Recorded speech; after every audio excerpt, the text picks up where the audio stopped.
the academic podcast agency.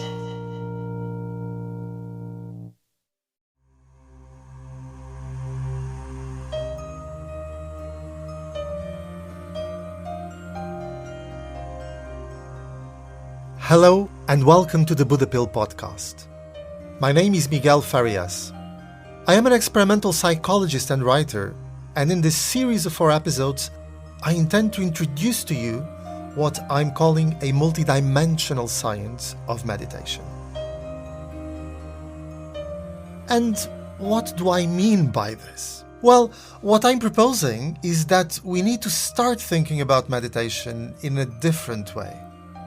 That we are carrying around ideas and stereotypes that have failed to help us understand the practice that humans have been engaging in for at least 4,000 years. Let me give you an example of such stereotypes. Meditation is about finding happiness in the present moment. Well, historically, the opposite is closer to the truth.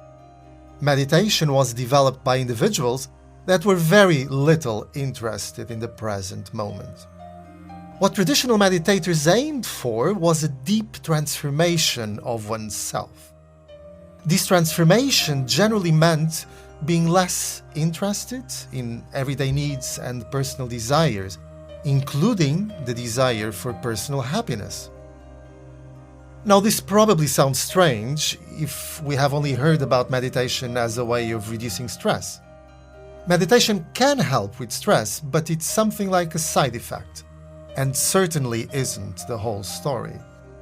Something else that I want to focus on during this podcast is the astonishing variety of meditation practices. If we include all those that were developed over centuries but are no longer used, we are talking about hundreds of techniques. And these practices were used across all spiritual traditions. We must speak not only of Buddhist and Hindu meditation, but also Christian, Jewish, Islamic, or Taoist practices. This is why in this podcast I will make the case for a multidimensional science of meditation.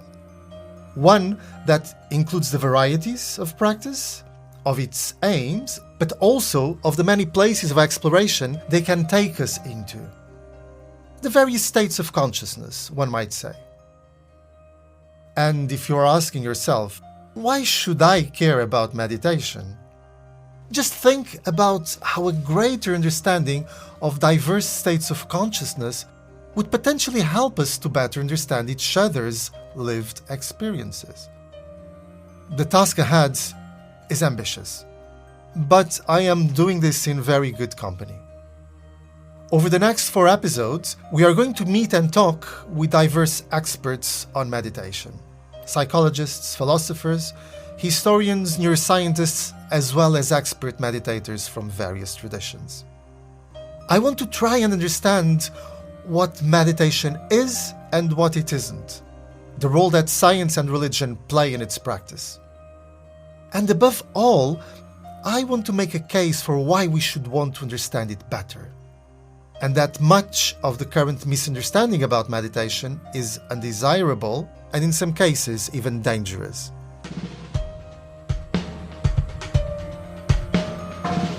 You are listening to the Buddha Pill podcast.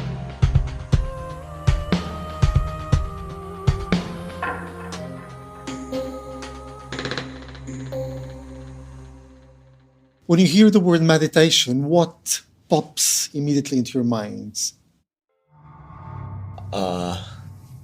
Focusing, like mindfulness a little bit, taking some time to like focus on yourself and calm your mind.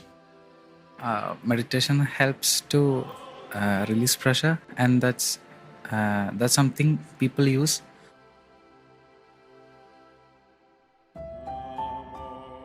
I always imagine a Buddhist monk trying to focus on his breathing, trying to empty his mind completely.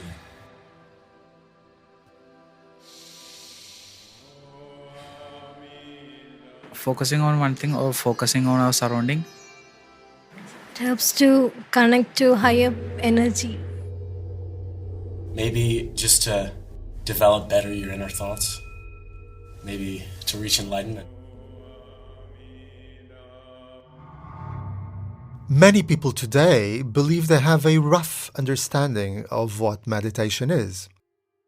But let me introduce to you someone who has been meditating daily for over 45 years.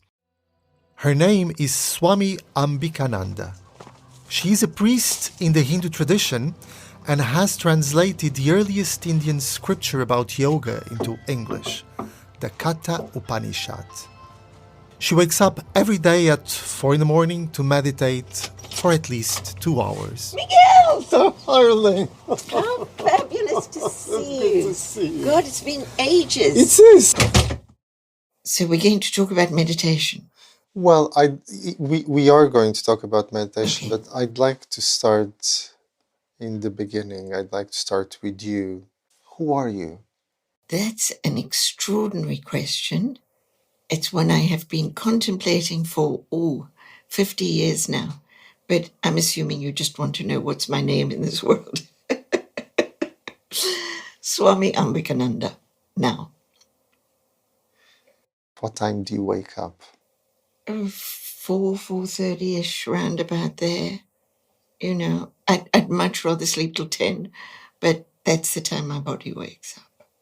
And what do you do? The usual thing that monastics do, boring stuff. Meditation, reading, that kind of stuff. What is the usual meditation you do in the morning? I use various yoga practices of meditation, most often a dharana practice, focusing on one thing. What would that be? A text, a sound? Usually a sound, mantra. So would you combine the sound and the image? Yes. Isn't that difficult to focus on two things at once? No, not particularly. What might happen during the meditation is one of them drops away. If it's a particularly good meditation, all of it drops away, including yourself. If everything drops away, what are you left with? Yes, I wish I could tell you.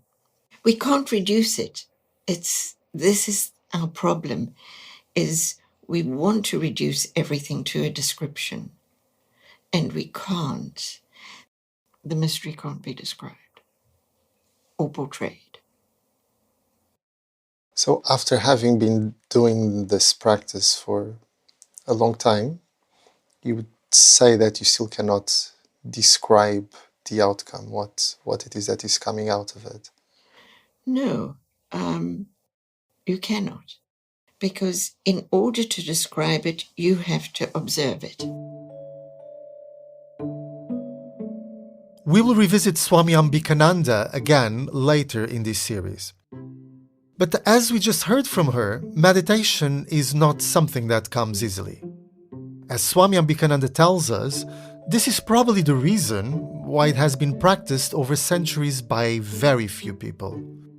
Even in Buddhist countries, most people do not meditate, and it's far more common for Buddhists to visit temples and pray. And contrary to what many people think, children are not taught meditation in Buddhist countries. But what is it about sitting quietly with yourself that is so hard? Let's think about it in a different way. What's your state of mind like when you're left in an unstimulated environment?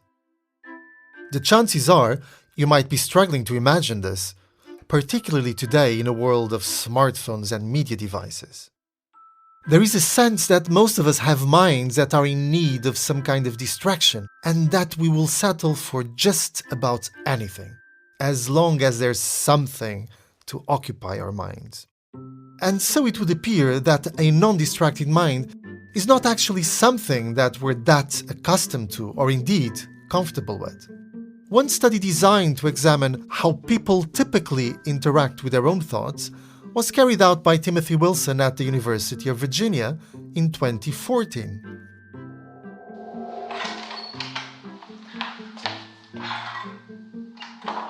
Good afternoon, Mr. Hull. Good afternoon. If you could just take a seat there for me. Thank you. The study basically went like this. University students spent time by themselves with no stimulation for 15 minutes. They were asked to spend the time entertaining themselves with their thoughts, with the only rules being that they should remain in their seats and stay awake. Most participants reported that it was difficult to concentrate and that their minds wandered, even though there was nothing competing for their attention. And on average, participants did not enjoy the experience very much. Okay, you might think, not much to report here. People get bored when they don't have anything to do, and people don't like being bored. But here's where it gets interesting. There is a buzzer that you can see there on the table to your right. Yes, okay. If you were to press that, it would... In a variation of the study, participants received the same instructions to entertain themselves with their thoughts, but also had the opportunity to experience negative stimulation via an electric shock. It was made explicit that the primary goal was to entertain themselves with their thoughts, and that the decision to receive a shock was entirely up to them. Any questions? No, okay, that's clear. I shall see you at the other end of this. And yet, many participants elected to receive negative stimulation over no stimulation at all, especially the men. 60% of men gave themselves at least one electric shock during the thinking period, compared to 25% of women. So, although this was a study that still needs to be replicated, it does suggest that the human mind wishes to avoid being without stimulus. There may be very good reasons for this. If you think about how we have evolved as humans, to survive, we have to be sharply aware of our natural surroundings, to look out for danger, or to find food. So we might say that we are not hardwired to sit still and quietly. We have evolved to pay attention to our surroundings, not to the inside of our minds, which is why many people find meditating a difficult or even uncomfortable task. But why meditate in the first place, you might be asking? Well, motivations and goals of why people meditate are going to be looked at in greater detail in later episodes of this series. But for now, we're sticking with the question of what is meditation?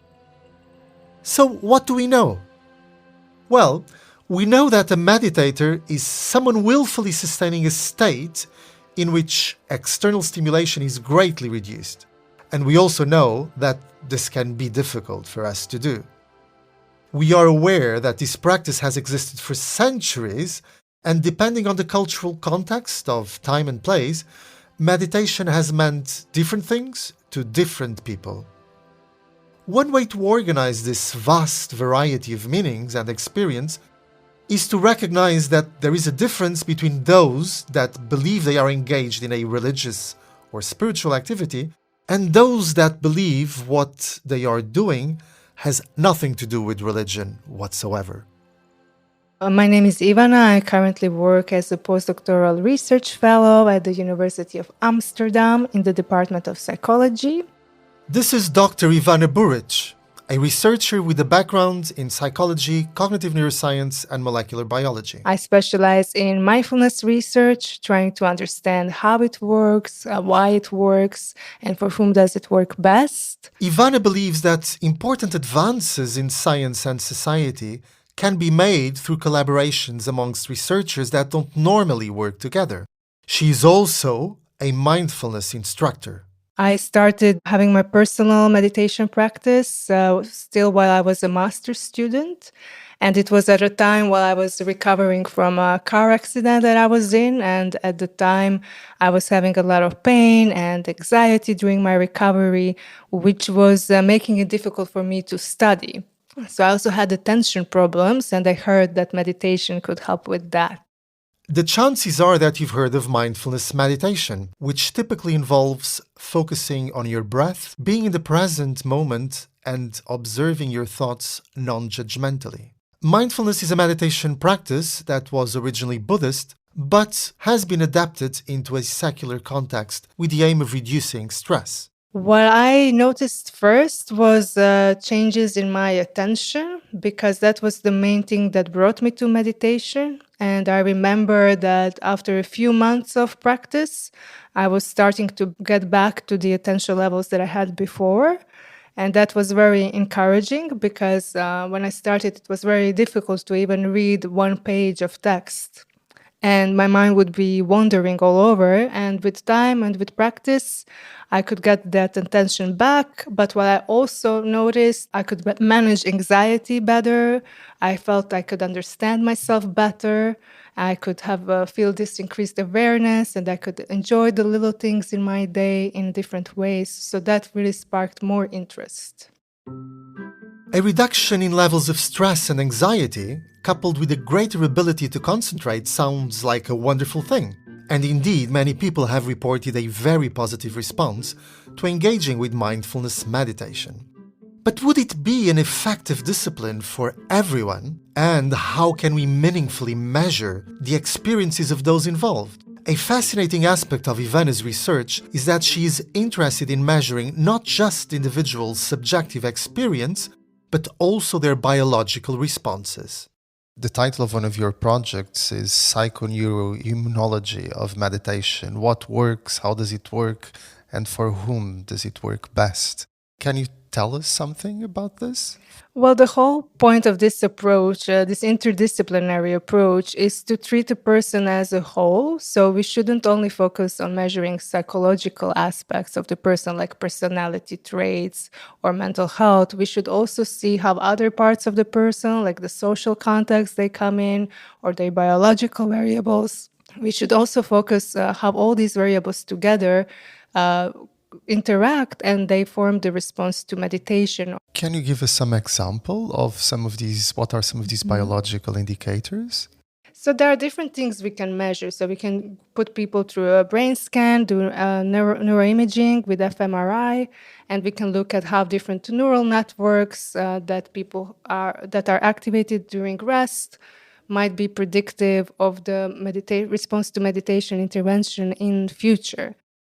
And can we tell for whom meditation will make this person better in terms of stress or depression, and for whom it will not?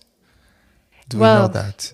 At the time where we are in psychology, the methods and approaches that we have can provide some early evidence for whom it benefits the most, but we cannot really confidently predict that the person A will have a certain outcome and the person B will have a different outcome. From some preliminary evidence that we have, it seems that actually biological variables are not as important in predicting the response to meditation. Maybe psychological variables seem to be more predictive, but it's still too early to know. So for now, we still need to measure all different kinds of biological and psychological variables to examine them, how they are related to the response to meditation, to in near future, hopefully, be able to understand it better. We know also from research that any meditation technique and also any psychological intervention that we might give to people will lead to different responses. So not everybody will respond in the same way. We know that from mindfulness and similar meditation techniques, most people do benefit, but there are some people that don't get any benefits, and for some people it might lead to unpleasant experiences or even adverse effects. And this is not something that's specific to meditation, it's not some dangerous technique, it's something that we also see in psychotherapy or any other similar approach. All meditation techniques, I believe, can be useful, but you need to find some technique that really resonates with you personally so that you can commit through a longer period of time and actually benefit from it. The idea that there's not a one-size-fits-all solution to any given health intervention is probably not that surprising to you. However, while it may be true that mindfulness meditation won't be a good fit for everyone, it's also true that not all meditation understands itself to be a health intervention. And so, if we understand secular meditation, like mindfulness, to be motivated by a want to reduce stress and anxiety, then what about meditation that identifies with a religious or spiritual identity? I reconnected with an old friend, David Brazier, who I thought would be an excellent person to talk to about this subject. In the West, you think of meditation as this sort of technique that can stand on its own for a mundane purpose, reducing stress or increasing good behavior or whatever you think. This is not what it's really about. What we've done is we've asset stripped Buddhism and taken a bit out of it, and we're trying to use it for a purpose that it was never designed for in the first place.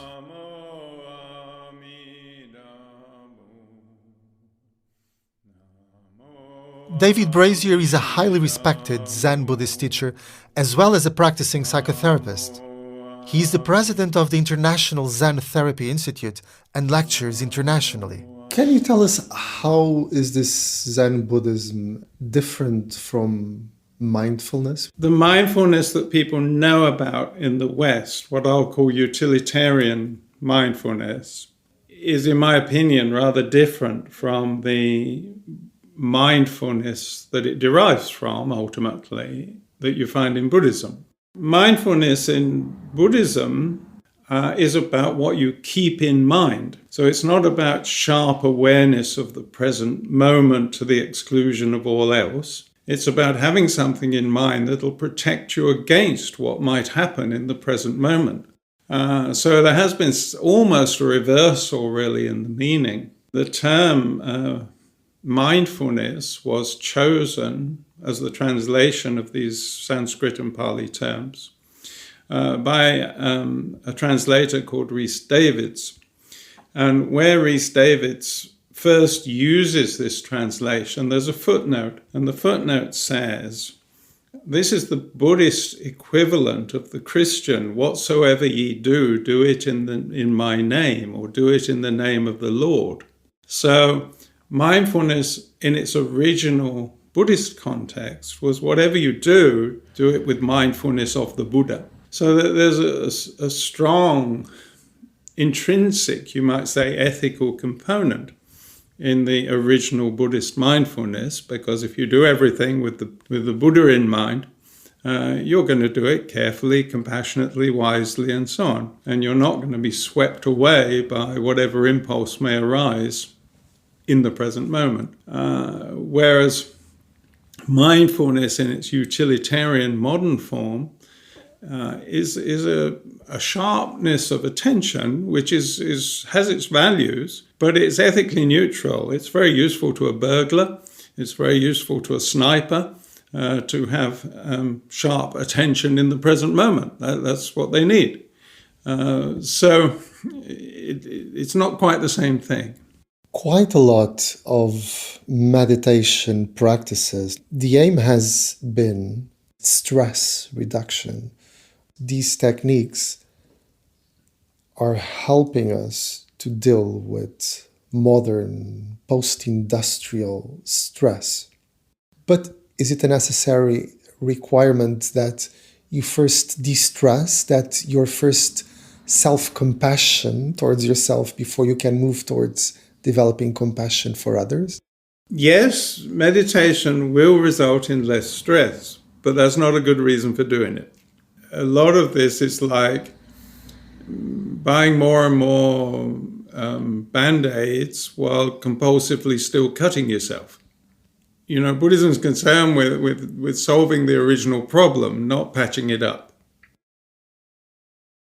If you're stressed, stop doing the things that make you stressed, not find a way to de-stress and then go and make yourself stressed again the following day, and then de-stress, and then make yourself stressed again the day after.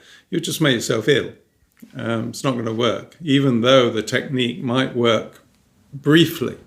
Concentrating on the present moment, very popular idea.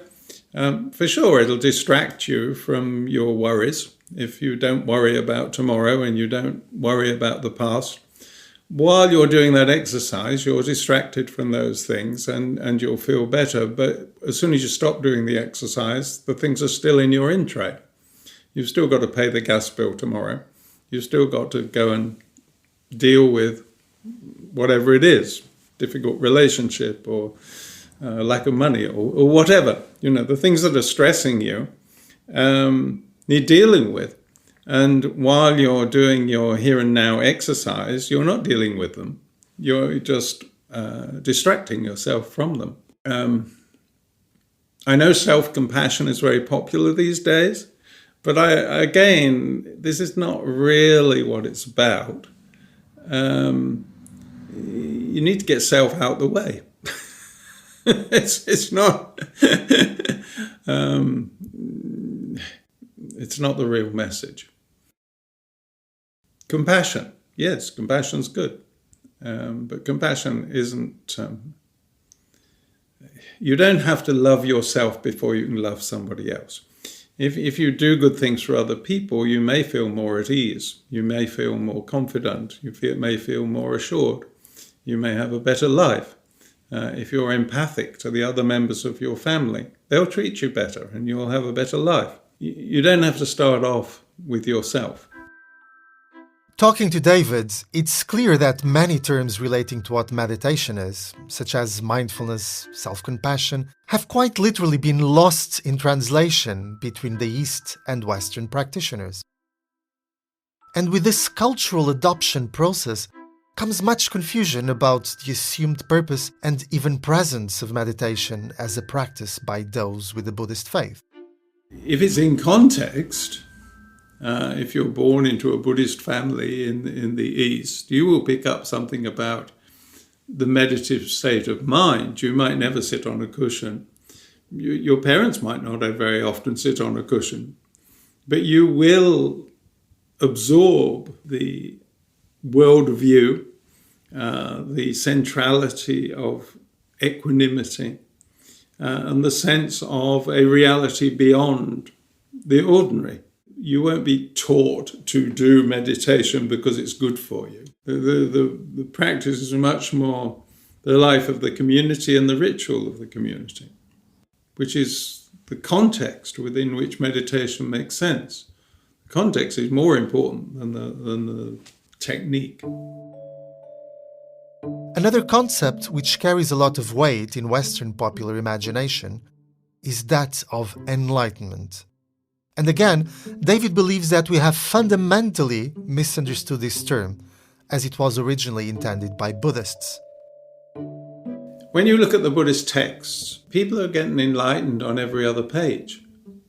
And they get enlightened after a 20-minute conversation with the Buddha. They're not enlightened after 25 years of hard training. And most of the accounts of people meditating in the sutras are people who are already enlightened. So I think we've reframed it somehow in how we look at it, what we mean, what we think we mean by enlightenment and so on. Enlightenment is seeing the reality as it really is, as Buddhists understand that term, which is not the way science understands it at all, but is like seeing the transcendent reality beyond the mundane world that science studies. That probably does result in you behaving better, but you don't do it in order to arrive at an ethically justified state. The ethically justified state is a byproduct. It's a side issue. When the historical Buddha lived, there were various practices of meditation already in existence, but he made meditation as one of the important things for this ability to see deeply. How important have these meditation practices been in Buddhism, and why have people been doing it for over 2,500 years? So in various traditions, in the Kajapa tradition, in Tibetan Buddhism, in Zen, particularly, these two have very well-developed lineages of this kind. You have the stories of the transmission of the Dhamma. So through 80-odd generations, the Dhamma has come down to me. Now, when you look at these stories, almost none of these people become enlightened while meditating. They have an interaction with a teacher, the penny drops, and suddenly, oh yes, of course, really things are like that. I never realized before. And then they meditate. And meditation then cultivates that insight. It's truer to say really that meditation is something that enlightened people like to do than that meditation is a way to become enlightened. And if you do meditation as a deluded being, then probably you'll just do deluded meditation and you'll sit on your cushion for as long as you like and you'll dream about this, that and the other. And you might have very pleasant dreams and you might learn some things. You'll learn a certain discipline. You'll learn to control your impulses. You won't be so impetuous. Meditation done by ordinary people is a discipline. It helps to form character. But thinking of it as a means to enlightenment, it's not going to do the job on its own. There needs to be a relationship. Meditation detached from a spiritual tradition is of limited utility. Just meditation taught as a secular technique, you'll get something from it, but meditation in its proper context is not just mental keep fit. It's a spiritual transformation. David seems to be suggesting that less focus on the self is a positive step for any aspiring traditional meditator.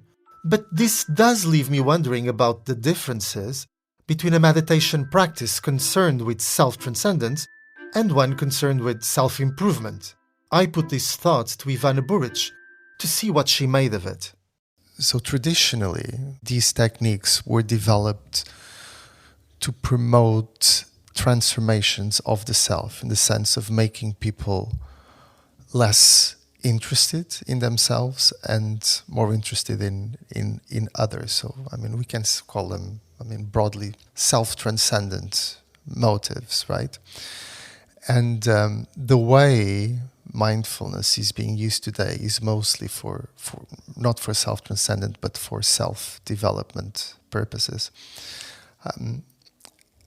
Does it make a difference if people are using this for self-development or self-enhancement to deal with stress or to deeply change themselves? Does that change their experience of these practices?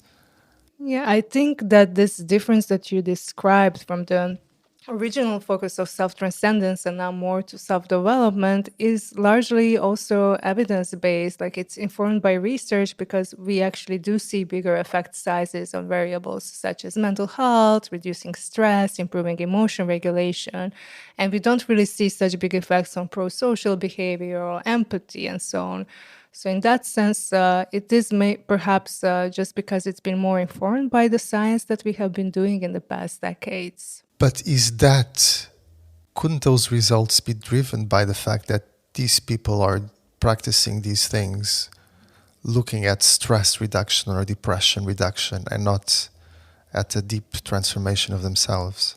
Yes, I think that's definitely a possibility. It's not something that we can that easily test in research. It would be very complicated to do that. Maybe you have some ideas, but it's really hard to answer that question. So all of these practices or generally had a very clear ethical framework. So the aim was not to make people happier, but to make them better people. So what is it that, as a psychological researcher, are you aiming for? Is it to get happier individuals or better individuals? Well, I think it depends on which researcher you would ask. For me, I believe that mindfulness and meditation techniques can help people get a deeper understanding of themselves, including their personal values, and it can help them live their life more in accordance with those values, so they can have a better life for themselves, but also for people around them. And they can also have more resilience to mental health, of course, but the way that I see it, it's mainly about knowing yourself and your own values and being able to do behaviors that help you go towards those values, even when you feel unpleasant emotions or unpleasant thoughts, that you can still, in those times, be able to do what matters to you personally. So that's the way that I see it, but I think that's depends who you ask. I feel that a lot of mindfulness researchers like me who come from a secular background of psychology, they see it as just an intervention that can help people with their mental health. Listening to Ivana's answer, it would be tempting to suggest that the real cultural divide between these two understandings lies somewhere in our modern-day fascination with self-esteem, self-development, and similar concepts that emerged with psychotherapy. But David, as a practicing psychotherapist himself, had some interesting ideas about the relationship between therapy and Buddhist teachings. How is it that you articulate your Buddhist spirituality with that of your psychotherapeutic training? Psychotherapy as we know it in the West is about strengthening the self, self-entitlement, self-esteem, self-confidence, self. And Buddhism is a non-self philosophy, you could say. As I said earlier, when you look at the stories of the transmission of the Dhamma through the ages, enlightenment comes about through an interpersonal interaction in the great majority of cases. Well, an interaction in which one person comes away more enlightened than before through mostly verbal exchange, by definition, this is psychotherapy. This is what psychotherapy is. You see, it may be very different from what we typically in the West think of as psychotherapy, but by definition, it's a psychotherapy, interpersonal encounter, out of which at least one of the parties emerges more mature, more sane, more calm, more adapted to life. This is psychotherapy. So Buddhism, looked at in a certain way, is psychotherapy.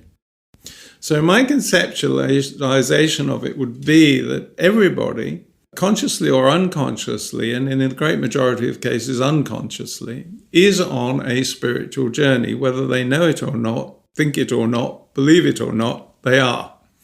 This is the nature of being a human being. And the job of the therapist is to help people along that path. If I have a client for psychotherapy, I don't have a plan for them. I try to understand them as deeply as I can, as they are. I trust that if I do that, it will help them to change in whatever way they should change. And they maybe don't know what that is. They probably don't know what that is. My approach to psychotherapy is, I think, in line with my Buddhism, certainly as much as I can do. And it's to do with understanding the nature of the person as a spiritual being. The idea that we are all spiritual beings, whether we know it or not, may be challenging for those that choose to engage in secular health interventions, such as mindfulness, meditation, and psychotherapy. Yet, the similarity of the practices themselves cannot be completely ignored. And at the very least, this speaks to meditation's endurance as a human activity throughout the centuries. In the next episode of the Buddha Pill podcast, we shall be looking at the varieties of meditation practice across time and geography, and questioning whether the techniques are different in important ways or whether they are all fundamentally the same. Thank you to all our contributors that featured in this episode of the Buddha Pill podcast. And thank you for taking the time to listen. If you find this show interesting and would like to get in touch, then please do so via the Academic Podcast Agency website. And please have a look at the show notes for any further readings and resources on all of the studies and concepts covered here today. The Buddha Pill podcast was presented by me, Miguel Farias, and was produced by the Academic Podcast Agency and Perfect Motion.